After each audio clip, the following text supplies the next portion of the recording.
Mais uma vez, muito bom dia, querido irmão, querida irmã, querido amigo, querida amiga ouvinte. É com graça no meu coração, com gratidão, que eu posso estar mencionando para você mais uma vez uma reflexão da palavra de Deus, uma reflexão dos feitos bondosos de Deus e também dos feitos maldosos do pecado. A consequência do pecado e a maravilha da vida que está sendo guiada pelo Senhor, o nosso Criador, através do Senhor Jesus, o nosso Salvador, através do Espírito Santo, que é o nosso Consolador. Eu quero convidar você nesse dia para refletirmos sobre uma palavra que a início está em Jeremias 2, o verso 11 a 13, onde diz Deus fazendo uma pergunta para refletir, para que as pessoas refletissem sobre aquilo que estava acontecendo naqueles dias. Diz assim: houve alguma nação que trocasse os seus deuses, posto que não eram deuses? Todavia o meu povo trocou a sua glória por aquilo que é de nenhum proveito. Espantai-vos disto, ó céus, e horrorizai-vos, ficai estupefatos, diz o Senhor, porque dois males cometeu o meu povo. A mim me deixaram o manancial de águas vivas, e cavaram cisternas rotas, que não retêm as águas. Veja, o próprio Deus, pela sua infinita misericórdia, chamando as pessoas para uma reflexão, para pensar, para analisar os fatos, como eles são, chamando a atenção que não há ninguém que troca um ídolo por outro Deus. Não fazem isso. Os adoradores de outros deuses, eles dificilmente aceitam o evangelho de nosso Senhor Jesus Cristo. Mas o povo de Deus, segundo esse texto e também segundo os nossos dias que nós vimos, facilmente trocam o seu Deus por outros deuses.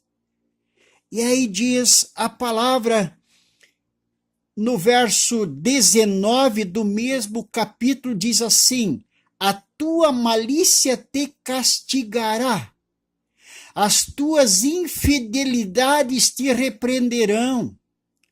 Sabe, pois, e vê que mal e quão amargo é deixares o Senhor teu Deus, e não teres temor de mim, diz o Senhor Deus dos exércitos.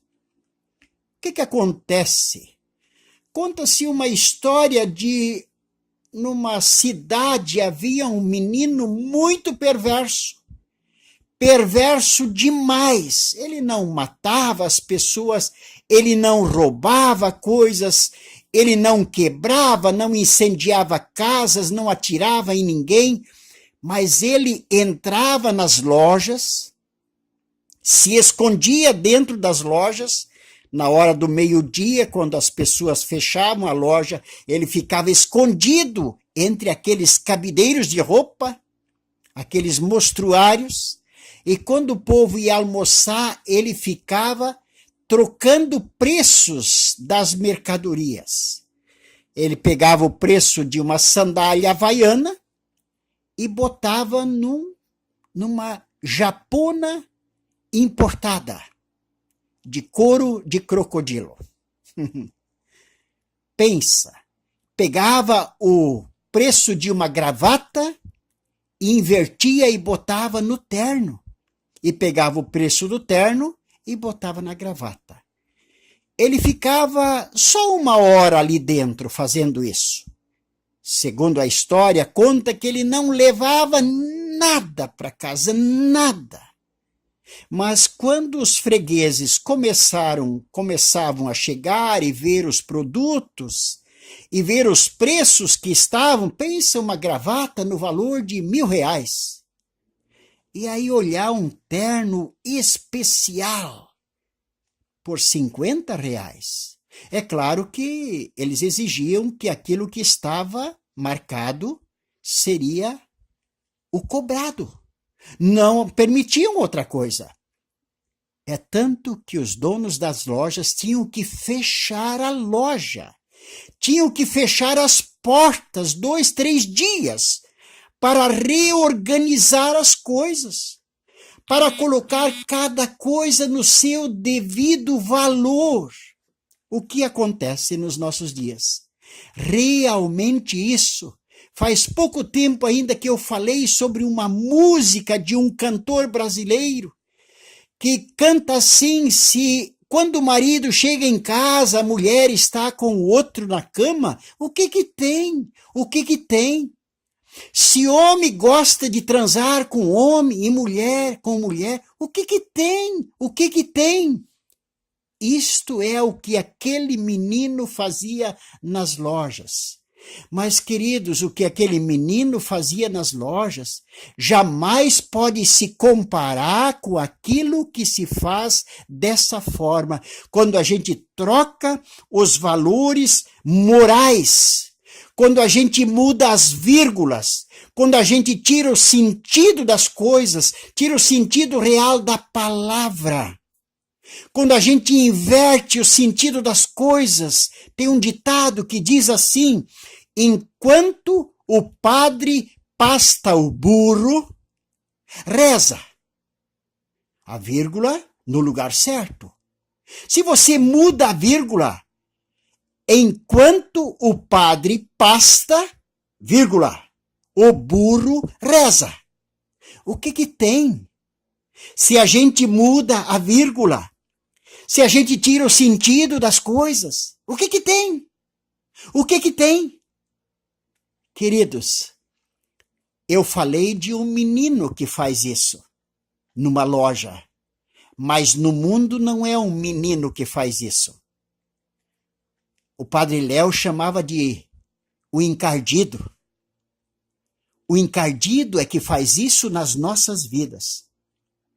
Veja, há muitos anos atrás, um dos acolhidos do Serene era viciado em drogas até não poder mais. Viveu anos nas drogas e chegou o dia que ele cansou disso e se deixou acolher no Serene, se deixou conduzir pela família, e ele tinha um dos irmãos que era muito amigo dele, um irmão muito achegado, muito carinhoso, muito querido, um homem casado, pai de família, um dentista formado, sabe, um homem que estava indo bem na vida, já tinha sua casa, o seu carro, já estava bem estabelecido, e chegava e animava o seu irmão no Serene, dizendo: irmão, você tem que mudar de comportamento, você tem que mudar de vida, você não pode continuar se destruindo assim. Escuta isso, mas este homem era adúltero. Este homem, no seu consultório, ele transava com mulheres. Na sua cadeira odontológica, ele transava com... Por que eu estou dizendo isso? Porque ele me falou. Porque ele me falou. Eu não estou dando nome de ninguém aqui, por isso eu tenho liberdade de falar isso faz muitos anos. Escuta só o que esse homem disse alguns anos depois. Este amigo que estava no Serene recuperou. Pela graça de Deus, abandonou as drogas. Pela graça de Deus, entrou no caminho da vida. É um homem abençoado de Deus nos nossos dias. É um pai de família, tem seus filhos, tem sua esposa, tem o seu respeito social, porque ele permitiu que Deus colocasse as vírgulas e os pontos no lugar certo na sua vida. Tudo estava fora do lugar. havia feito confusão, ele deixou que alguém confundisse a vida dele.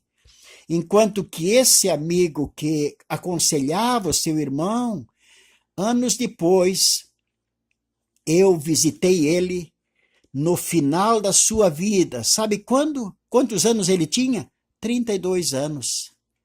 Ele tinha um menino de 7 anos, ele tinha esposa com 20 e poucos anos, ele deixou uma carreira e ele disse assim, naquele tempo, a AIDS matava. Hoje, com o remédio que nós temos, é diferente. A ciência descobriu a maneira de manter a pessoa viva. Não tenha dúvida que isso é uma graça, é um milagre, é um presente de Deus. Mas naquele tempo não era assim. E eu visitei ele nos últimos dias da sua vida. Ele disse, eu estou com 32 anos, estou deixando o meu consultório, estou deixando o meu nome, estou deixando a minha esposa querida com 26 anos, também com o vírus do HIV.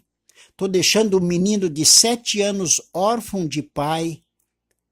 Estou deixando a minha vida aos 32 anos. Por que eu estou lendo na Bíblia? Diz assim, ó, a tua malícia te castigará, e as tuas infidelidades te repreenderão. Sabe, pois, e vê que mal e quão amargo é deixares o Senhor teu Deus, e não teres temor de mim, diz o Senhor. Não teres temor de mim, diz o Senhor. Em Jeremias 4, no verso 18, diz assim, veja só, o teu proceder e as tuas obras fizeram vir sobre ti estas coisas. A tua calamidade, que é amarga, atinge até o próprio coração. Ah, meu coração, eu me contorço em dores, ó, as paredes do meu coração se agita, não posso calar-me. Oh, quanto sofrimento, quanta angústia, quando nós não temos princípios em nossas vidas. E quando a gente não lê na Bíblia Sagrada, quando a gente não ouve a voz de Deus, fogem os nossos princípios. Daí cada um de nós cria os seus próprios princípios, faz as suas próprias escolhas, porque a pessoa sem Deus, ele mesmo se faz Deus. Quando a pessoa não ouve o seu Criador, ele ouve a si mesmo, mas ele não gosta do que ele acaba fazendo com a sua própria vida. Ele não gosta disso. Eu lembro de um filho, o nosso filho Marcos, ele sempre diz isso. A pessoa que não ouve a Deus, depois de um tempo, ela não vai gostar do que ela fez com a sua própria vida. Queridos, veja como é maravilhoso quando a gente adota princípios divinos na nossa vida. Mas como é sofrido e terrível e confuso e miserável a existência de alguém que não dá para chamar de vida quando não adota os princípios divinos na sua vida, quando não ouve a Deus, quando não se humilha diante da Escritura, quando não se deixa ensinar pela vontade de Deus. Por isso eu quero convidar você, mais uma vez, querido ouvinte, leia a sua Bíblia, ouça o Evangelho, ouça a palavra de Deus, aceite a palavra de Deus, aceite os princípios de Deus, reconheça que você precisa de um milagre no coração, como eu já precisei e preciso que Deus domine o meu coração, que Deus me arranque de minhas próprias mãos, que Deus faça maravilhas em mim primeiro, que Ele me dê o seu Espírito Santo para que eu possa andar no caminho da vida. Quem falou para você, querido ouvinte, é o missionário Alair Scheidt. que deseja as mais ricas bênçãos de Deus para você. Leia a história do Brasil dos nossos dias e leia a Bíblia, e você vai ter surpresas agradáveis. Deus abençoe você.